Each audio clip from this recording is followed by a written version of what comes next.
Well, we covered so much today, from lowering your inflammation, identifying food sensitivity is a really big one in lowering that inflammation, balancing out your blood sugar, tracking ovulation, moving your body wisely. And I think in alignment with like where your nervous system is and where your stress levels are was really key that you touched on, and reducing your toxic load. And the beauty of all this is these aren't just fertility tips. These are really tools for lifelong vitality. My focus with the program is to where people walk away feeling excited and empowered about their fertility. Because a lot of times when you go into clinics, you feel like a victim. You feel like your doctor isn't telling you the full deal. They're putting fear on you and just making you the weight of this whole process. And you shouldn't feel like that when it comes to getting pregnant. Hello, my friends. Welcome back to another episode of the Dr. Lowe Show. We are doing kind of a special kind of thing today where I'm the guest. I'm having our lovely Kristy Crandel from Shine back on, and she's going to be interviewing me. So it's less awkward of me just talking by myself. And, Kristy and I, we did a bunch of Instagram lives back in the day. If you go to our Instagram, there's lots if you want to look at more of us chatting on all things health and hormones and all that. Yeah. But I wanted to just jump on before I go on maternity leave. We're talking a lot about fertility today, but maternity leave shortly. I wanted to just hop on and do part 2 of strategies that I feel like helped me get pregnant in my 40s. And just a continuation of that. A lot of what I'm talking about, if you want to dive in deeper, I cover in my fertility course, Golden Eggs, and we're going to be doing a major price slash on it. I want to make it really accessible for people. It is meaty, it is in depth, but it really goes deep into how fertility works. What are ways that you can boost things naturally? Even if you're not wanting to get pregnant right now, it's a way for you to increase and extend fertility to where you are ready to go once that time comes. Or if, let's say, you are already a mom and you're wanting to get pregnant again, it's a really great program to look at for women and couples. There's a section on sperm health as well. And also, if maybe you're going the IVF route and you want to increase outcomes and make it to where you have better egg quality so that you get more bang for your buck, because it's not a cheap way to go, I also encourage this program too. So a lot of different situations where it's a really good fit, but I encourage you to check it out. It's goldeneggsfertility.com, so you guys can look at that and hop in the course. It's a self-paced thing. It's 6 weeks. You could fly through it in a week if you want. You don't have to pace it at 6 weeks, but that is pretty much the digestible pace, I would say, to do it. But it's a lot of information. You'll know more about fertility than your doctor. I will assure you of that. So anyways, without further ado, I'll hand off the mic to Kristy and we will dive into the show. Great. Well, I'm excited to dive into part 2. And so this is going to be an inspiring conversation with you, Dr. Lowe. And if for those of you who are new here, Dr. Lowe is not only the founder of the show and a licensed naturopathic doctor with over a decade of experience in women's health, but she is currently 9 months pregnant with her second baby. Dr. Noel owns Shine Natural Medicine, which there, that belly, you're so cute. You're glowing. I love the belly shot. For those on YouTube, you can see my big belly. So Dr. Noel, I'm like just running those two names together. Dr. Noel Lowe, AKA Dr. Lowe, owns Shine Natural Medicine, which is a virtual medicine practice that offers naturopathic medicine and nutrition counseling to patients all over the country. So if you tuned into part 1, you know that we started unpacking Dr. Lowe's key strategies for conceiving naturally in your 40s, like Dr. Noel said. And I know this topic's very close to your heart, and you're currently living it. So in part 1, Dr. Lowe shared so openly about her personal journey and the foundational things that she has focused on when preparing her body for conception. So in that first episode, we talked about specific supplements that she took to support fertility, the importance of getting your thyroid levels optimized, and how she prioritized deep sleep and stress management to help support her nervous system and her hormones.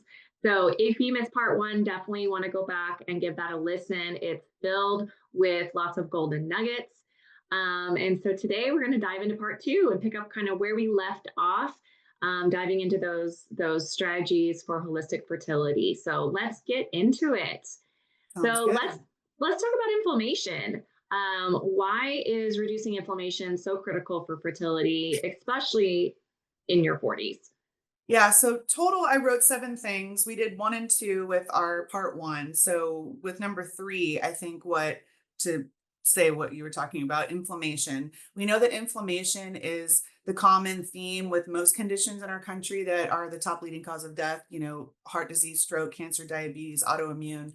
The common Mhm. thread is inflammation, but I also think it's a big reason why couples have a hard time getting pregnant too. So any kind of strategies that help reduce inflammation in the body is going to improve egg quality and going to improve sperm quality and help with conceiving and having a healthy pregnancy. So I just try to live an anti-inflammatory type of lifestyle, and that can cover a lot of different categories. But when we're talking about diet, this is going to be avoiding foods that create inflammation in your body. So this can be different for every person.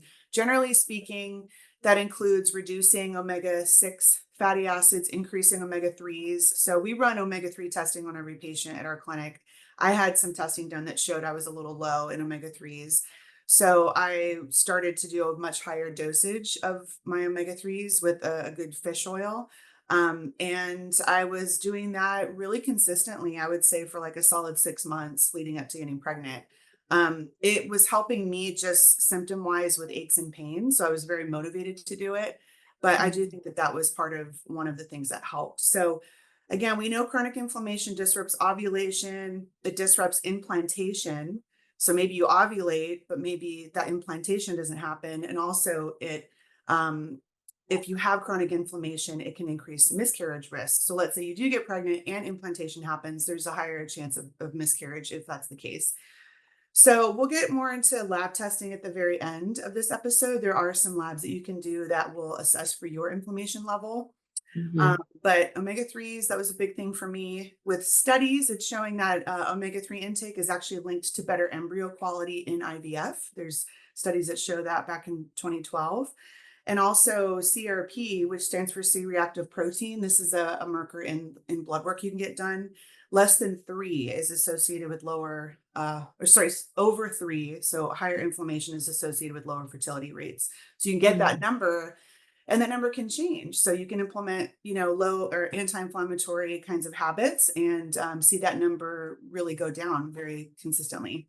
So omega-3s was huge. I also was pretty good about avoiding my own personal food sensitivities. So what I'm Mhm. sensitive to may be different from someone else, but gluten, I've been gluten-free for many years now.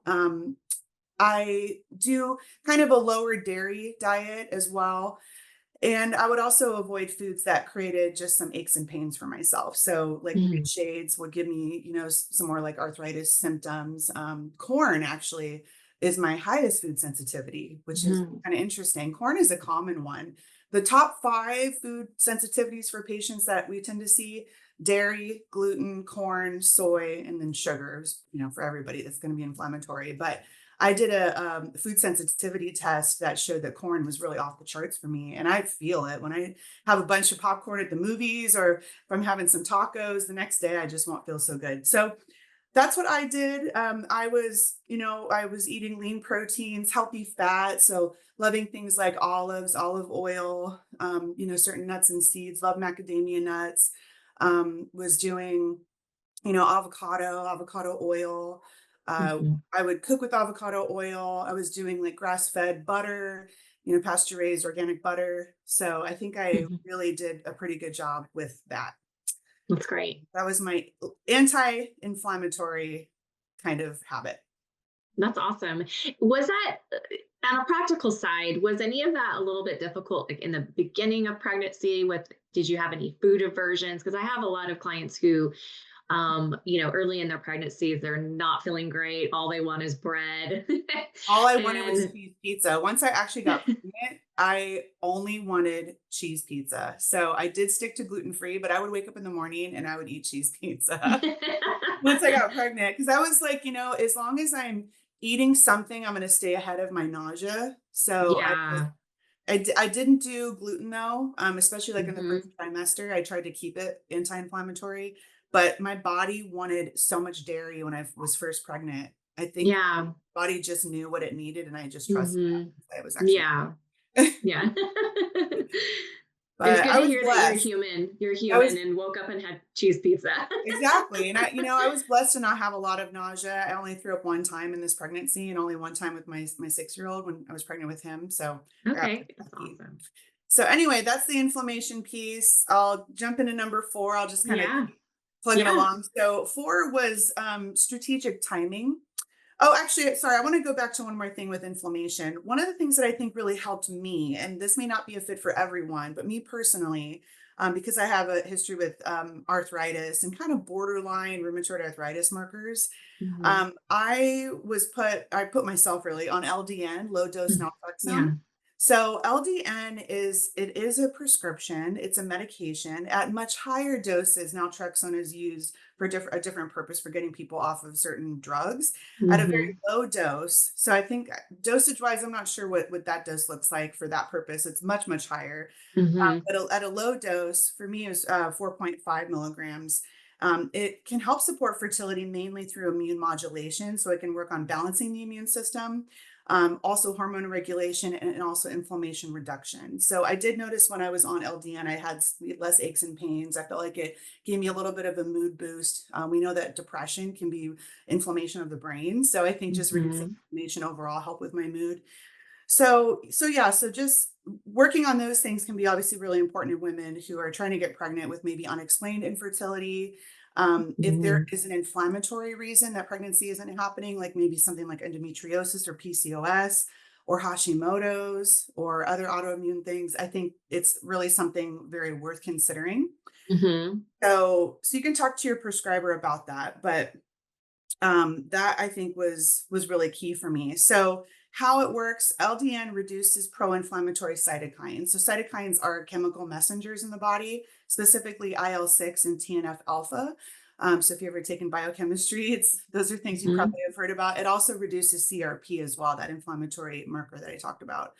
So again, chronic inflammation is linked to poor egg quality, implantation failure, early miscarriage. So LDN could potentially help with all of that.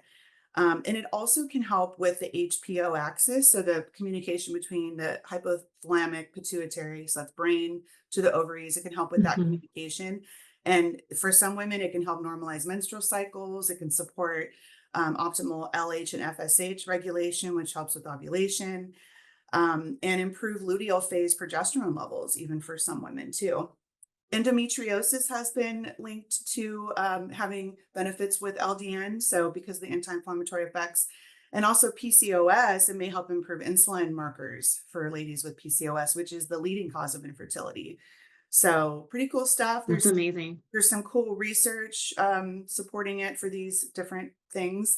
Mhm. Sometimes it could be combined with other things like progesterone, which I was taking, even like a baby Mhm. aspirin can help with some. And then for some immune based fertility protocols, some women will also take heparin as well Okay. to help with like blood thinning. So LDN, I think that was really beneficial for me. And that wraps up inflammation support. And then going Great. to timing. So timing matters. It's not like you can Mm. get pregnant the whole month. There's only actually a small little window. The fertile window is about 6 days long, the 5 days leading up to ovulation and the day of ovulation. So once ovulation has been reached, it's kind of at the end of that window, actually. The best clue actually is when you have that cervical discharge. I hate the word Mhm. discharge. The cervical mucus that Yeah. is like a raw egg white. It's kind of this stretchy, clear consistency. That is a Mhm. clue. Have sex right now. That is where it's like the rivers are flooding and it is like Mhm. open season, like go for it. So, but Mhm. sperm can live for several days, even like up to 7 days in some reports. So leading having sex leading up to that is the best strategy. And Mhm. so yeah, so the 5 days leading up to ovulation, the day of ovulation, I was using urine ovulation strips that check LH in the urine. Okay. Got a box on Amazon for like $20 for 100 strips. So you can just Yeah. get these on your own.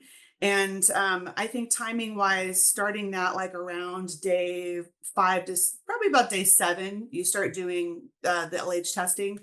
Again, Mhm. day 1 is the first day of bleeding of your period. So if you're like, what the heck is day 7? Day 1 is Mhm. first day of bleeding. Around day 7, you start doing the LH testing. Continue doing it every single day. Once you get a positive, That's your intercourse day. And also for the next 1 to 2 days, you want to really try to do that because you do typically ovulate within, a day of about 24 to 36 hours after the LH surge, you're going to ovulate. So yeah, that's what I did timing wise. Um, you want to do it's urine morning urine is not best for LH tests. You want to do them between like 10 and 8 p.m. Mm-hmm. Ideally same day, same time daily. Drink less water for about an hour or two before testing to avoid diluting it. Mm-hmm. If you compare it with cervical mucus tracking for added accuracy.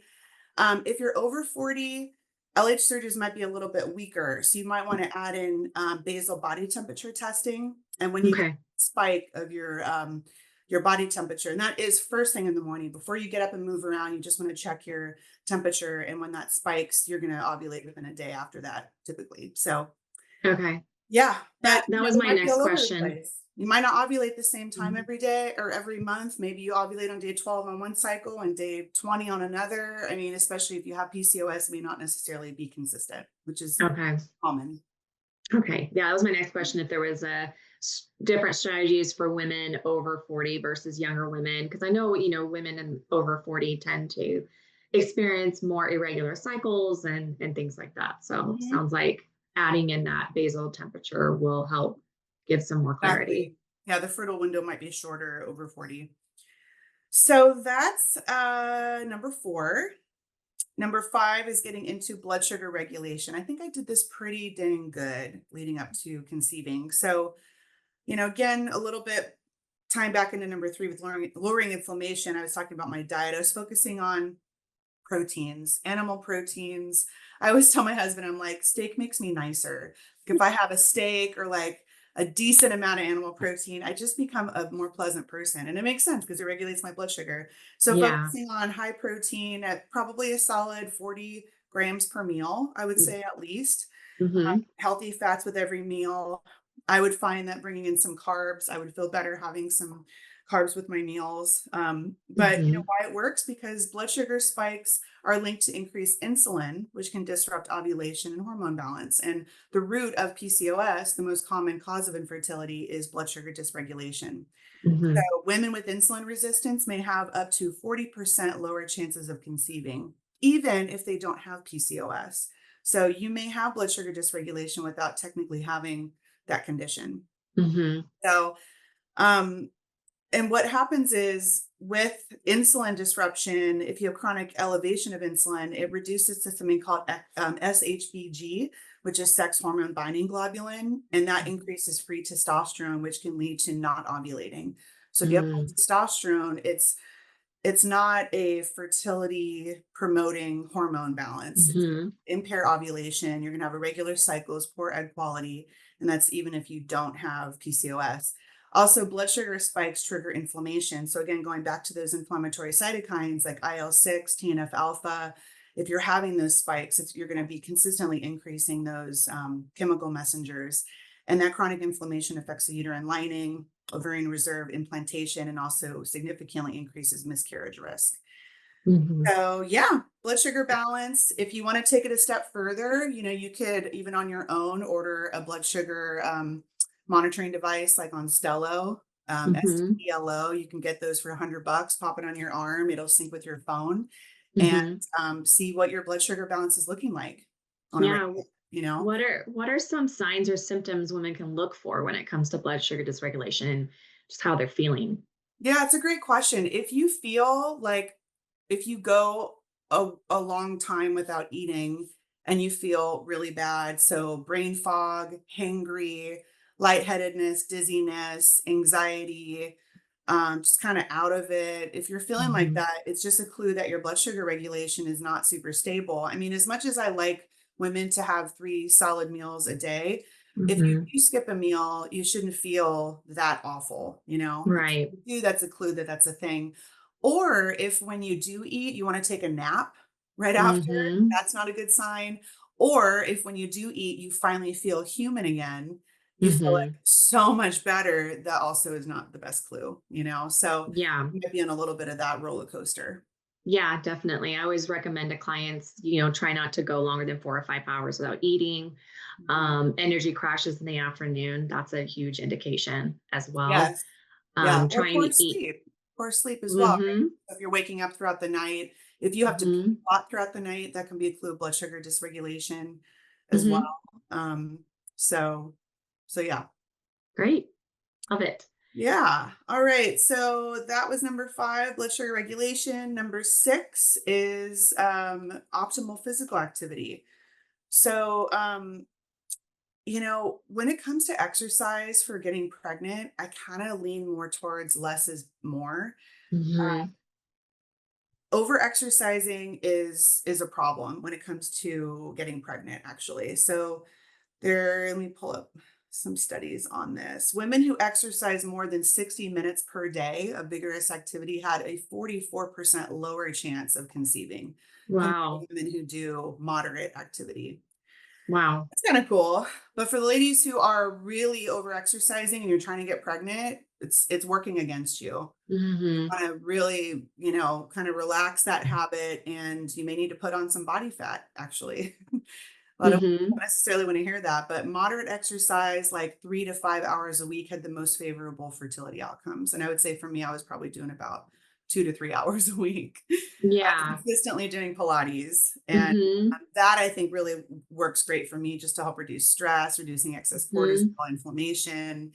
So, when I did get pregnant, I was actually feeling pretty stressed at the time. I was having a lot of life changes happening. So doing the and I think that's a good point is tailoring your exercise routine to your life. So if you have a Yeah. very high stress life, maybe 3 hours a week is actually better for you. If you have a low Mm-hmm. stress life, maybe 5 is okay. So just Yeah. listen to your body. And also, if there's a day that's real stressful and you have a workout scheduled, maybe just do a walk instead. Or if you're working with a trainer, like, hey, I got to keep it to 30 minutes today and it's got to be low stress. You have to be able to know what's going to work best for your body and advocate for that and set those boundaries. It's really important. Definitely. So, ovulation suppression is real in athletes. Female athletes with intense training had regular cycles in a study, but still had more anovulatory cycles and lower luteal phase progesterone. So, you may have a bleed that makes you think you're ovulating, but you may not necessarily ovulate even if you are having a period. So, there is a nurses' health study that was done through Harvard, and they found that women engaging in moderate physical activity had higher fertility rates. But again, those doing daily intense workouts had lower conceiving rates, and also showed that replacing a 30 minutes per day of vigorous exercise with just walking increased Mm-hmm. abortion rates. So, Wow. pretty cool, right? Yeah, it's encouraging to hear. You have the excuse now to kind of like take it back a notch and do some more restorative movement. Yeah, I think a good plan is just walking every day and not where you have to hit a certain heart rate or get a sweat, just walking every day and doing, separate workouts, maybe 3 to 5 a week, I would say, but keeping the intensity that's more tailored for you as an individual. Hmm. So, yay. And then number 7 is minimizing toxin exposure. This is something that I have prioritized for a long, long time. Hmm. Sticking with products that don't have chemicals, fragrances. This is hard sometimes because I love my husband, but he loves his fragrances and cologne and all of that. So I try Hmm. my best. You can't be perfect all the time, Right. but I stick to essential oils. I don't like perfume. I don't wear perfume. My lotions and things are, no fragrances. I might add some essential oils or, do things that are naturally based. I love the Environmental Working Group, their Hmm. database, Skin Deep. If you just Google Skin Deep and you can type in the different products that you use, I recommend to keep a score of 3 or below. That's going to be the lowest toxin load. Um, I was getting my nails done, so I was still doing that, although I have switched to non-toxic nail polish, doing it for myself. Of course, it doesn't last. It's annoying. I mean, you do the best you can. Yeah. But really, the kind of food really matters a lot. Like the Hmm. meat that I would eat, I really prioritize organic. If I'm going out to eat, I would try to prioritize restaurants that do things clean, Hmm. organic, pasture raised, grass fed, all that stuff. I would try to prioritize, not all the time. I'd say like Hmm. 80/20. Hmm. But at home, I would really try to set that boundary where if I'm getting bacon or sausage or fish or beef or, whatever, chicken, I'm getting things that are going to be organic and pasture raised. And if you're not near a place that, well, farmers markets are always great. Most places have Mhm. a farmers market nearby. But even if you're not near something like that, you can get meat delivered to you overnight. There's really no excuse except Right. so you have to prioritize spending to make that, a priority for you. But we'll put some links in the show notes of good companies. I'll have to look and we'll compile that. But there are some great companies that have very, very Mhm. cheap meat. So we'll do that. But that was huge. Reducing plastic use. So using glass, Mhm. stainless steel, ceramic, things like that. Not, Mhm. cooking with plastic, not using pans that are lined in Teflon, nonstick coatings, all those things. When I use a cutting board, using like a wooden cutting board, bamboo, not doing the plastic that you get all these Mhm. microplastics in your food. When I would go to the grocery store, I would try not to put my fingers all over my receipts because we know that Mhm. BPA is in that. And, like plastic water bottles, really trying to avoid that, especially if it's been like sitting in a car and it's hot. I mean, you're just Mhm. getting all those chemicals, all that plastic leaching into your water. And we know that Mhm. endocrine disrupting chemicals like BPA and phthalates, they interfere with hormone signaling inequality. So you may be having issues with ovulation just because of the exposure that you're having. We know that higher urinary BPA in the research is linked to poor IVF outcomes. And women with higher phthalate exposure had two times higher risk of implantation failure. So it's a real thing. This was a really Mhm. interesting study actually that showed that um, because some people may say, oh, well, just eat the fruits and vegetables. That's priority number one. And then if you can, do organic. And Mhm. actually, that's not what they're seeing in the research. It's actually better to not have the fruit or vegetable if it's conventional than to eat it with it being conventional. So there was a notable study in JAMA Internal Medicine that analyzed women undergoing IVF, and they found a clear association between high consumption of pesticide-laden produce and lower fertility outcomes and suggesting choosing organic could significantly improve chances.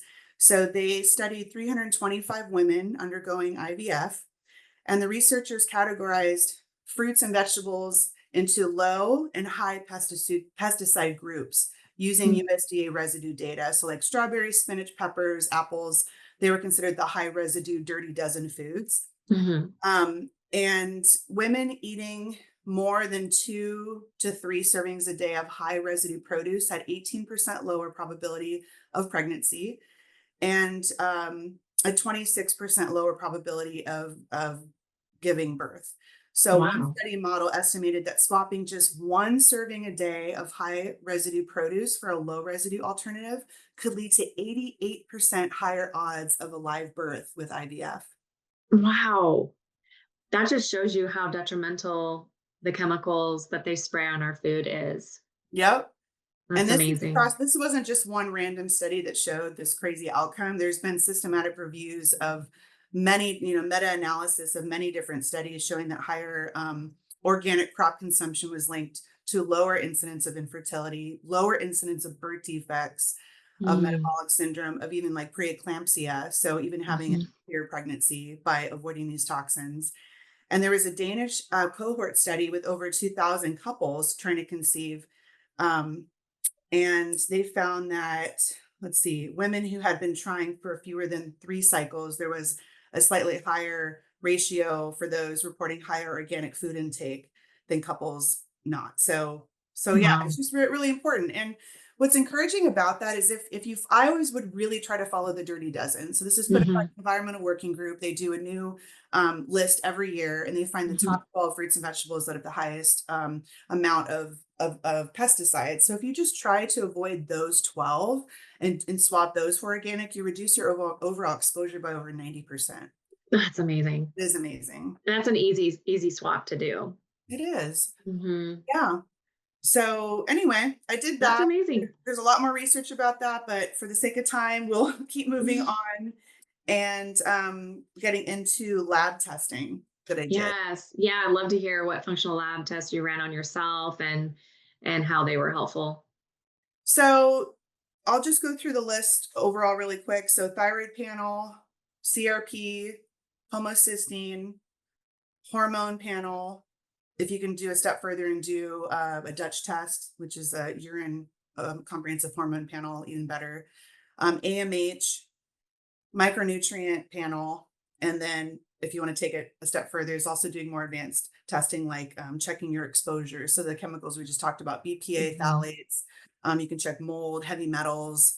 Mhm. Those, can be expensive and in depth, but if you're really wanting Mhm. to, dive deep into naturopathic fertility, those are great ones to do as well. So for me personally, one thing I think helped a lot was getting my thyroid dialed in. I've had a long-standing history of thyroid dysfunction, and my mom, my grandma. I think a lot of it is genetic for me, and just Mhm. getting the right dosage of thyroid medication. With Mhm. me, I got my TSH to more of a balanced level. I think my TSH was like a 4. I mean, it wasn't even optimal when I got pregnant. It should be between 1 Mhm. and 2, but at one point it was like 20. So Oh, wow. better than what it was. I Mhm. also ran CRP, so inflammation. I consistently would have low inflammation. I would have it always below 1, which is super cool. That's great. Homocysteine is another marker of inflammation. When homocysteine is high, it's a clue that methylation isn't happening well. Methylation is Mm. a process in the body that helps with detoxification, activating your B vitamins like your folate and B12. And it also is important for balancing estrogens properly. So I Mm. like to see homocysteine below 7, and mine was looking pretty good below 7. A hormone panel, so doing estradiol, progesterone, FSH, and LH, and also testosterone and DHEA is good to look at Mhm. too, because if those are high, again, those can be a clue of PCOS. May not be ovulating with that. I like to Mhm. see progesterone above 10, like 10 to 20 would be great. And then also estradiol, at least 100, 150, especially making sure your FSH isn't high. So I like to see FSH below 5. Mhm. Those are really important labs. AMH is anti-Müllerian hormone. This is a marker of ovarian reserve. It tends to go down as you get older.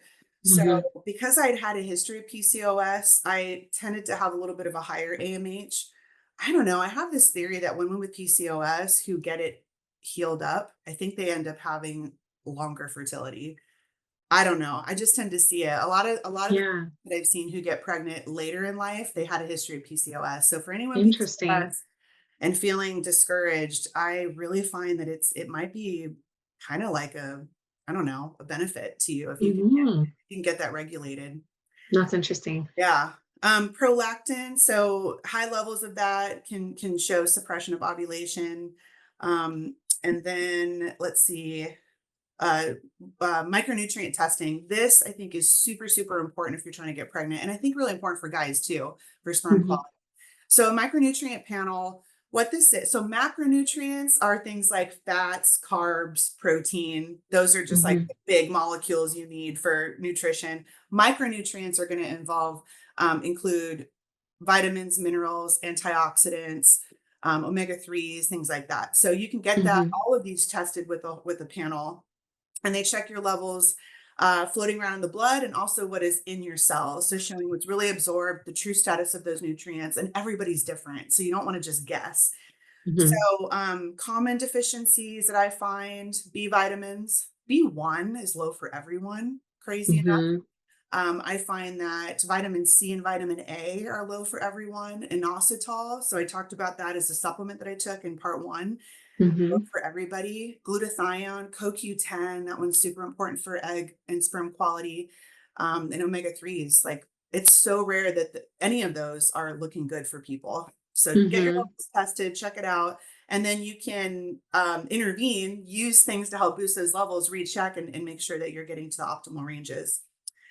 Yeah. With the thyroid panel, I didn't mention doing a full thyroid panel. So TSH, free T3, free T4, thyroid antibodies like TPO, or so anti-TPO and anti-TG. Those will rule out Hashimoto's, because autoimmunity can increase miscarriage risk, Mhm. and also, being able to conceive. And then, like I said, advanced testing, you can do urine testing that checks for heavy metals like mercury and lead, which can affect, ovulation, conceiving, pregnancy outcomes, and then toxin exposures like BPA, phthalates. You can check glyphosate levels as well Mhm. as mold toxins too. So those are the Overview, if you end up doing a Dutch test, why I like it is it goes beyond just checking estrogen, progesterone, testosterone. It shows how your body's breaking those down because you can have two Mhm. women with the exact same estrogen, but it's behaving very differently in their body. So seeing the Mhm. data on how those different pathways are involved. And then also it Mhm. checks your adrenal function, so your cortisol throughout the day. So maybe you're flatlined with your cortisol, or maybe your cortisol's high all day long. Mhm. Sometimes the symptoms can look similar between the two and you don't necessarily know. So Mhm. checking that, and seeing that data is huge. And it also checks your melatonin, which is super cool. And melatonin, Mhm. is involved with fertility as well. So Mhm. those are all of it. If you, based on the person, maybe one woman is having a lot of inflammation because she has a gut infection. So doing like a stool test can be really helpful, or SIBO testing. Mhm. So there are, different ways that we kind of customize it for patients, but those are the labs I did and what I felt helped me to, be a little bit more precise with my getting pregnant journey. Love it. Love it. You knew what was going on under the hood, Yep. which really helped. Yeah, that's awesome. Yep. Looking at all of these strategies is such good, valuable information. Thank you for sharing all of this. What would you say if you could pick one or two? What made you felt like the had the biggest impact on your ability to conceive? Yeah, I would say the timing obviously matters. You can do all those things Hmm. right. And then if you're just not having sex at the right time, it's like not going to work. So Right. I think the timing was helpful to get a little bit more strategic on it. And then just as a general kind of overview, I would just say living an anti-inflammatory lifestyle, Yeah. just clean foods, um, Hmm. and and just letting that be again a lifestyle. A lot of this I didn't change all of a sudden. I was doing it for a while. So Hmm. you just try to live that way and let that be the main kind of lifestyle that you have. It's just going to really help with that. Yes. I would say supplement wise, probably inositol. I had a feeling, I just have a gut feeling that that helped me a lot. Hmm. And then my thyroid, getting that balanced out, I think made a big Yeah. difference too. So That's great. more than what you said, but those No, are that's stand good. out. That's so good. I know it's never just one thing, right? It's always a combination of things. Yeah. So, well, we covered so much today from lowering your inflammation, identifying food sensitivity is a really big one in lowering that inflammation, balancing out your blood sugar, tracking ovulation, moving your body wisely, and I think in alignment with like where your nervous system is and where your stress levels are is was really key that you touched on, Hmm. and reducing your toxic load. And the beauty of all this is these aren't just fertility tips, these are really tools for lifelong vitality too. So if you're listening to this and you're beyond, having babies, or that's not in the plan for you right now, these are still really good tips just for overall health and well-being as well. Yeah, that's a great point. The only one that is specific to getting pregnant is just the timing of your cycle. So if you are not Yeah. wanting to get pregnant, you just put that one aside. I mean, all these things are going to help you with, hormone symptoms, menopause, perimenopause, anything. So Yeah. they're all great tips for that. And I go into a lot of this in more detail and give you a lot more specifics in terms of like dosing and product recommendations and also more in terms of like sperm health, because there are some specific things more for that in the Golden Eggs Fertility course. So definitely Hmm. check that out. We're cutting the price way, way down. I want to make it really accessible for people. So that's goldeneggsfertility.com. Share Hmm. if there's anyone going through IVF or who's trying to get pregnant, having a hard time. It's very encouraging. My Hmm. focus with the program is to where people walk away feeling excited and empowered about their Hmm. fertility. Because a lot of times when you go into clinics, you feel like a victim. You feel like your doctor Hmm. isn't telling you the full deal. They're putting fear on you and just making you Hmm. afraid of this whole process. And you shouldn't feel like that when it comes to getting pregnant. Yeah. 100%, 100%. Being an advocate for yourself is really key. So yeah, we'll put the link to the Golden Eggs course in the show notes. And to all of you listening, I hope this two-part series has left you feeling empowered, encouraged, and reminded that it's never too late to support your body, your hormones, and your dreams of motherhood. So Dr. Lowe, thank you so much for coming back and sharing even more about your journey, your openness, your clinical wisdom, and your willingness to be so real about waking up and eating cheese pizza for breakfast once you got pregnant. Always. It's one thing I always do is keep it real with you guys. I love Thanks it. for joining us. Thanks for being a good host again. Yeah, Appreciate of course. Where can people follow along with you and baby to learn more about your work? Yeah, so Instagram, I'm on there the most frequently. So Dr. Love Yeah. on Instagram, will put a link as well. And Shine, we're Hmm. giving, regular information over there. And then shinenaturalmedicine.com. If you want to be a patient, I do have a great doctor covering for me on leave. And I'll be back towards the end of the year. So let's look Yeah. into things for you so you're not guessing. We can get to the root of what you need. Yeah, yeah. Stop the guessing game.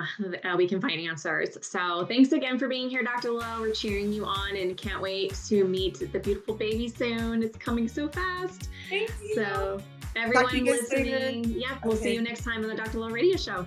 Bye. Bye.